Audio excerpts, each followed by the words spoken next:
Welcome. If you want to transfer data from Samsung smartphone to your Samsung Galaxy Note 20, for the first you have to go for the Play Store and get application to transfer data. So let's tap on the Play Store, tap on the search pool and type here clone it.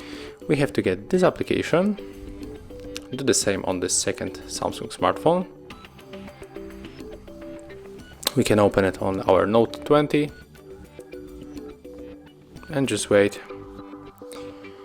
on this Samsung. Let's open it right now, and of course on the both devices you have to accept all of the permission.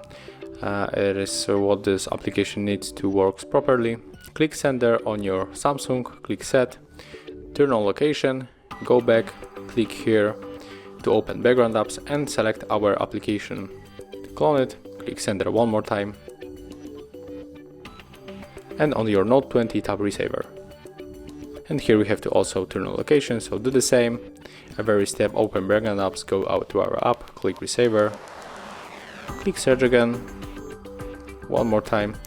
And if you got here the Android share icon like that, you have to click and we have 2 ways to connect. We can scan this code, but also we can input the password manually, so we have to pick our way. I'm going to scan the code.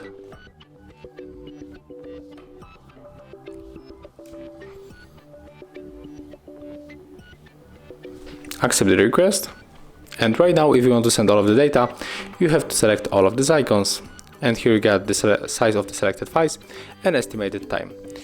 I think that I'm going for the details and I will send probably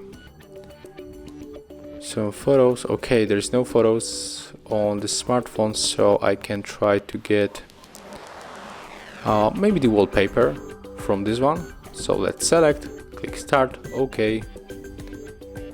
And it's importing, so just wait. Okay, and right now we can check if the wallpaper on the Note 20 changed to the same one like on the Samsung device. As you can see, yes, here we got this wallpaper. So that's how it looks. Thank you guys for watching. Leave thumbs ups, comments and subscribe to our channel.